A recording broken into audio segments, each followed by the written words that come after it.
Hello guys, नमस्ते। मेरा नाम स्वाति है और मैं मुरादाबाद में रहती हूँ। तो गाइस, हो रहा है शाम का टाइम। मैं आई ऑफिस से जस्ट।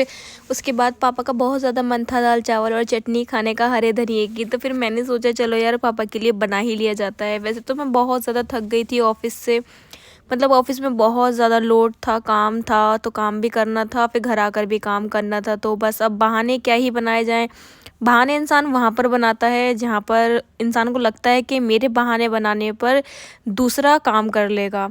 तो इसलिए बहाने, ना तो बहाने बनाए जाते हैं मेरे लिए और ना ही बताया जाता है कि हम थके हुए हैं या कुछ है। तो बस काम तो करना था ही, तो फिर वही मैं काम में लग गई थी। साइड में मैंने दाल को बनने के लिए रख दिया था। फिर यहाँ पर मैंने ना आधा घंटे के लिए चावल को सोक करने के लिए रख दिया था। फिर धनिया रखा था तो उसका थोड़ा बहुत साफ़ वगैरह करा। फिर मैंने चटनी बनाई थी क्योंकि पापा को हरे धनिए की चटनी बहुत ज़्यादा अच्छी लगती है। मतलब इतनी ज़्यादा अच्छी लगती है कि मैं जितना बोलूँ उतना कम ही कम है। तो आप लोग कैसे बनाते हो हरे धनिए की चटनी? तो यहाँ पर मैंने पहले टमाटरों को कट कर लिया था। उसके बाद लहसुन की कलियाँ डाल दी थी 5 से 6। उसके बाद मैंने हरे धनिया को डाल दिया था। जीरा, नमक और जो मतलब वो होती है ना, हरी मिर्च, मैंने वो डाली। थोड़ा सा पानी डाल करके इसका मैंने बिल्कुल फाइन सा पेस्ट बना लिया था। तो मतलब मेरा ना इतना ज़्यादा सैड सैड सा मन हो रहा था। एक तो इतना ज़्यादा हेडेक हो रहा था, सिर में इतना ज़्यादा दर्द था कि बहुत ज़्यादा। अब वही है ना कि बस किसे ही बताएं। खैर, काम तो करना ही होता है क्योंकि पेट हमारा ये नहीं कहता है कि आप कितने थके हो। पेट ये कहता है कि बस हमें खाना दो। वो ये नहीं सोचेगा कि आप थके हो तो आप आराम कर लो, चलो आज मैं भूख नहीं लगती, आज मेरे को खाना नहीं चाहिए। पर पेट को खाना चाहिए होता है कि आप कितने भी थके हुए हो। तो जो लड़की की ज़िंदगी होती है ना, वो इतनी भी आसान नहीं होती है। लोग बाग मुँह उठा के कह तो देते हैं कि हाँ लड़की है, क्या हुआ, फलाना है, ढिमकाना है, कोई भारी ज़िंदगी नहीं होती है। पर लड़की की सबसे ज़्यादा टिपिकल ज़िंदगी होती है, बहुत ज़्यादा। सक्सेस हो जाएगी उसके बाद भी टिपिकल ही है, नहीं होती है तो उसके बाद तो और भी ज़्यादा टिपिकल है। क्या, सक्सेस होना तो बहुत ज़्यादा ज़रूरी है। अगर आप नौकरी भी नहीं लग रही है तो कुछ और करो, ऐसा करो कि हाँ उससे आप थोड़ी बहुत अर्निंग कर सको, किसी के आगे आपको हाथ ना फैलाने पड़े।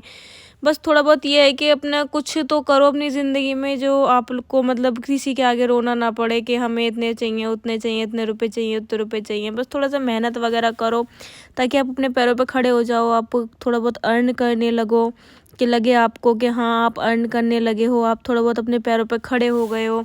तो इसीलिए लड़कियों को कमाना बहुत ज़्यादा ज़रूरी होता है। नौकरी नहीं लगती है तो वैसे भी आजकल तो वैसे भी इतने ज़्यादा प्लेटफॉर्म खुल गए हैं, ऑनलाइन प्लेटफॉर्म है या वर्क फ्रॉम होम है, घर से ही आप काम कर सकते हो। तो बहुत सारी चीज़ें हैं, सबके पास फ़ोन है। अब ये आपके ऊपर है कि आप अपने फ़ोन का इस्तेमाल किस तरीके से करते हो। तो फ़ोन का जितना ज़्यादा से ज़्यादा होया करे ना, कि आप फ़ोन से चीज़ों को सीखने की कोशिश किया करो कि आप फ़ोन से क्या चीज़ सीख सकते हो जो आपको अर्निंग करने में फ़ायदे दे। तो इसलिए फ़ोन को अच्छे से यूज़ किया करो। फ़ोन का गलत ही इस्तेमाल नहीं कि बस आप रील ही देख रहे हो या गेम खेल रहे हो फ़ोन में बैठ करके, तो ऐसा नहीं होता है। फ़ोन हमें बहुत कुछ देता है। फ़ोनों से ही लोग बाग कितने कितने ज़्यादा रईस बन गए हैं, इतना इतना पैसा कमाने लगे हैं, सब कुछ करने लगे हैं। पर उन्होंने थोड़ी सी मेहनत की है, थोड़ी क्योंकि नहीं जो बल्कि पैसा बहुत कमाना मेहनत होता है की ना, वो है। पैसा कमाना इतना ज़्यादा आसान नहीं होता है। चाहे आप गवर्नमेंट एम्प्लॉय हो तब भी आपको बहुत मेहनत करनी पड़ती है, प्राइवेट हो तब भी मेहनत करनी पड़ती है, घर घर बैठे काम कर रहे हो तब भी मेहनत करनी पड़ती है। तो भाई जब पैसा कमाना है तो उसके लिए तो मेहनत करनी पड़ेगी। बिना मेहनत करे तो, बिना हाथ चलाए तो खाना भी नहीं बनता है। खाना भी कच्चा ही खा लो फिर, अगर मेहनत नहीं करनी है तो मेहनत करनी चाहिए। मेहनत से कभी पीछे नहीं हटना चाहिए।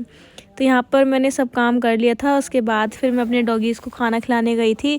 पापा वगैरह का तो खाना कर दिया था, पापा और भाई का। फिर मैंने सोचा पहले डॉगियों को खाना दे देते हैं, उसके बाद ही फिर हम खाएंगे। तो यहाँ पर बच्चों ने दूध पी लिया था।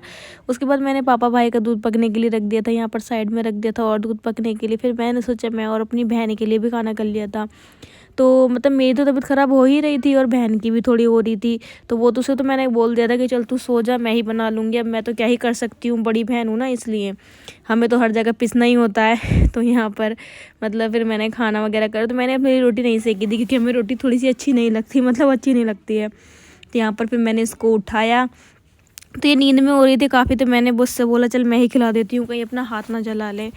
तो बस यही सब रहा मेरा पूरा दिन ऑफिस से आने के बाद। फिर ये मेरा एक एयर फ्राई आया रखा था इनालसा से, तो इसकी बहुत ज़्यादा मेरे को कॉल आ रही थी कंपनी से, तो फिर मैंने इसकी अनबॉक्सिंग करी, इसकी अनबॉक्सिंग की वीडियो शूट करी। उसके बाद फिर यही सब चीज़ किया था। तो काफ़ी अच्छा ये मतलब एयर फ्रायर है। इसकी रेसिपी मैं अपने स्वाति की देसी रसोई चैनल पर डालूंगी, और तो वहाँ पर देखना आप कि इससे क्या क्या चीज़ें हम बना सकते हैं। तो ये वाला व्लॉग कैसा लगा आपको मुझे कमेंट करके ज़रूर बताना। अगर थोड़ा भी अच्छा लगा हो तो प्लीज़ एक लाइक ज़रूर कर देना और एक प्यारा सा कमेंट डाल देना।